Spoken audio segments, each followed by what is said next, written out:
নির্বাচন কমিশন নিয়ে আজকে একটু কথা বলতে চাই। অন্তর্বর্তীকালীন সরকার গঠন হওয়ার পর তারা বেশ কয়েকটা সংস্কার কমিশন গঠন করেছে এবং তার মধ্যে একটা সংস্কার কমিশন ছিল নির্বাচন সংস্কার বিষয়ক একটা কমিটি। নির্বাচন ব্যবস্থার সংস্কার তারা করবে। তো নির্বাচন ব্যবস্থার মধ্যে কিন্তু কিভাবে নির্বাচন হবে, কোন নির্বাচন কখন হবে, তারপর নির্বাচন কমিশন কিভাবে গঠন করা হবে, এই সমস্ত নাম, নির্বাচন কমিশনের ক্ষমতা এখতিয়ার কি পরিমাণ হবে, এই সমস্ত অনেক কিছুই কিন্তু থাকবে।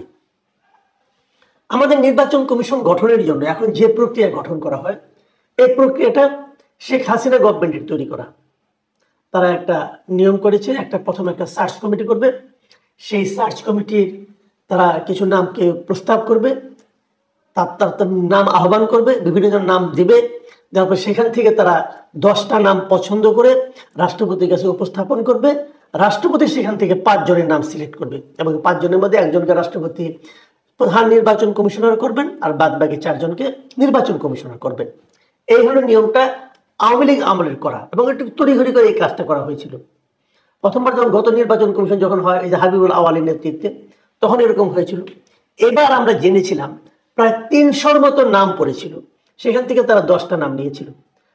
একটা প্রশ্ন, যেমন গতবার, এবার যিনি নির্বাচন ব্যবস্থার সংস্কার কমিশনের যিনি চেয়ারম্যান মিস্টার বদির আলম মজুমদার, তিনি কিন্তু আগের বার হাবিবুল আওয়াল কমিশনের যখন গঠন করা হয় তখন বলেছিলেন যে কোন নামগুলো মানুষ জমা দিয়েছে সেগুলো আমরা একটু দেখতে চাই, তাহলে আমরা একটা ধারণা করতে পারবো যে কারা কারা ছিল এবং কাদেরকে বাছা হলো এর মাঝখান থেকে। কিন্তু সেটা কখনোই প্রকাশ করা হয়নি। এবারও কিন্তু প্রস্তাব উঠেছিল যে 300 লোকের নাম পড়েছে, সেই 300 লোকের নামগুলো আপনারা প্রকাশ করেন এবং 300 লোক থেকে কোন 10 জন লোককে আপনারা পছন্দ করলেন সার্চ কমিটি, সেটাও আমরা জানতে চাই।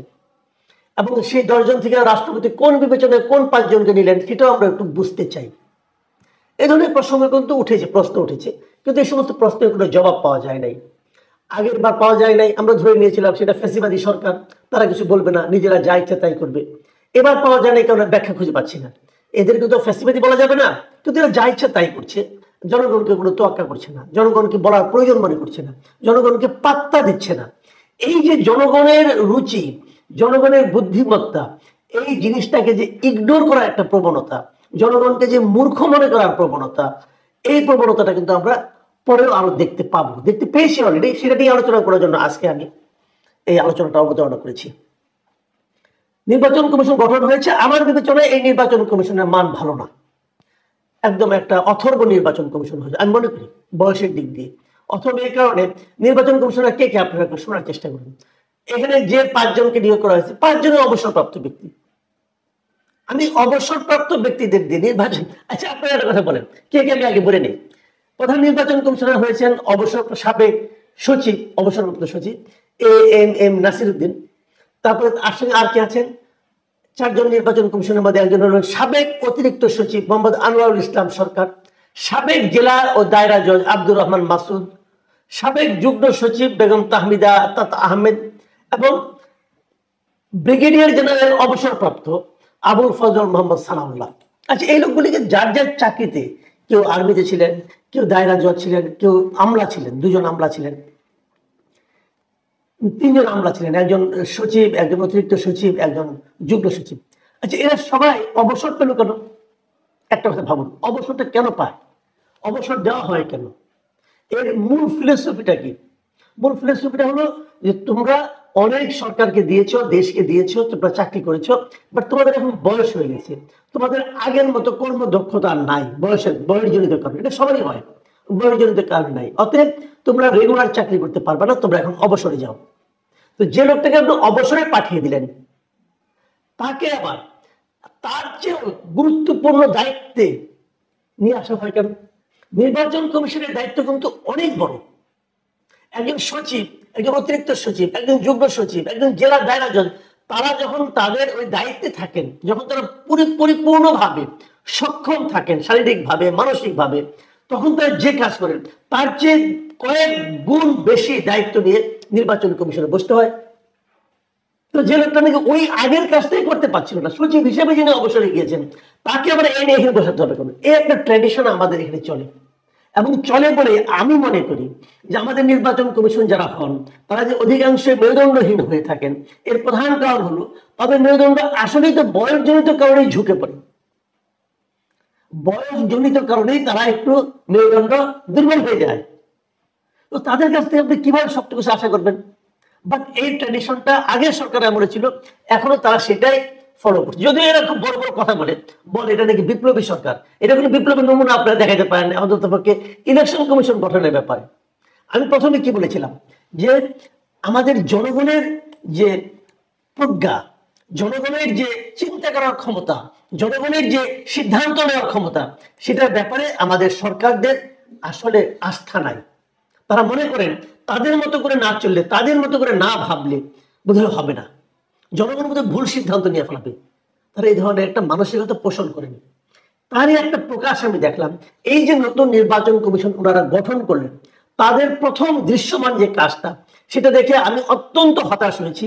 এবং আমি মানে কি বলবো, ওই দিনই, যেদিন গত দুদিন আগের কথা, আমাকে আমার একজন সহকর্মী, একটা পত্রিকার মানে সিনিয়র একজন কর্মকর্তা, সাংবাদিক, উনি আমাকে ফোন করে এই কথাটাই বলছিলেন যে এটা কেন হচ্ছে। ঘটনাটা বলি আপনাকে। দুদিন আগে দেখবেন আপনারা বিভিন্ন পত্রিকায় একটা বড় ব্যাক পেজ, একটা বড় বিজ্ঞাপন এসেছে, প্রায় 1/4 বিজ্ঞাপন, এক পেজের। সেই বিজ্ঞাপনে কি বিজ্ঞাপন ছিল, বিজ্ঞাপনটা আপনারা দেখুন, এই ছিল সেই বিজ্ঞাপন। সেই বিজ্ঞাপনে কি বলা হয়েছে, একজন লোক চিন্তা করছে এভাবে, মাথার উপরে একটা প্রশ্নবোধক চিহ্ন, আর উপরে লেখা নির্বাচনে কাকে ভোট দিবেন, নির্বাচনে আপনি কাকে ভোট দিবেন, একটু ভাবুন। ভাবতে বলছি, আমি ভাবনাগুলি পড়ি। দুর্নীতিবাজ ও অর্থ পাচারকারীকে ভোট দিবেন না, না বলা হয়েছে, ভোট দিবেন না, ভালো কথা। রাষ্ট্রীয় সম্পদ আত্মসাৎকারীকে ভোট দিবেন না, সন্ত্রাসী মাস্তান ও চাঁদাবাজকে ভোট দিবেন না, ভূমিদস্যুকে ভোট দিবেন না, অন্যায়কারীকে ভোট দিবেন না। তারপরে সবুজ কালিতে, মানে সবুজ একটা বক্স করে সেখানে লেখা হয়েছে সৎ ও যোগ্য প্রার্থীকে ভোট দিবেন হ্যাঁ। তার নিচে লেখা নিজ উদ্যোগে সময় মতো ভোটার হন, নিজের পছন্দে ভোট দিন, সৎ ও যোগ্য প্রার্থীকে নির্বাচিত করুন। কে বিজ্ঞাপনটা দিয়েছেন? বাংলাদেশ নির্বাচন কমিশন। নির্বাচন কমিশন অর্থ ব্যয় করে এরকম একটা বিজ্ঞাপন দিয়েছেন। এখন এটা নিয়ে আমি 2-3টা প্রশ্ন করতে চাই যে এরা আসলে মানুষকে কি মনে করে। ভাই, এদেশের মানুষ কাকে ভোট দিবে তার ব্যাপার।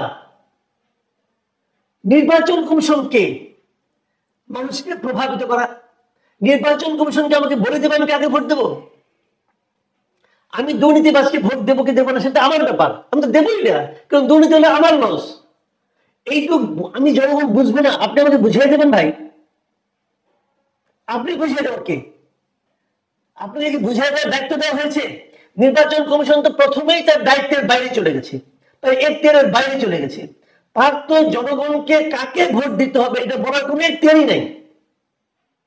ওনার এখতিয়ার হলো যে নির্বাচন জনগণ যাতে ঠিক মতো তার ভোটটা দিতে পারে, যাকে ইচ্ছা তাকে দেবে, সে যদি দিতে পারে সেই জিনিসটার ব্যবস্থা করা, সেই জিনিসটা নিশ্চিত করা, এটা হলো আপনার কাজ।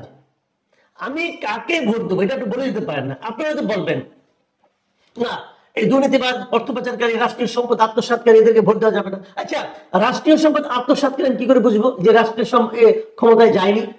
যে দলটা কখনো রাষ্ট্রীয় ক্ষমতায় যায়নি তারা রাষ্ট্রীয় সম্পদ আত্মসাৎ করে কি করে না কি করে বুঝবো? এই অপশনটা ওরা এখানে কিভাবে দেন?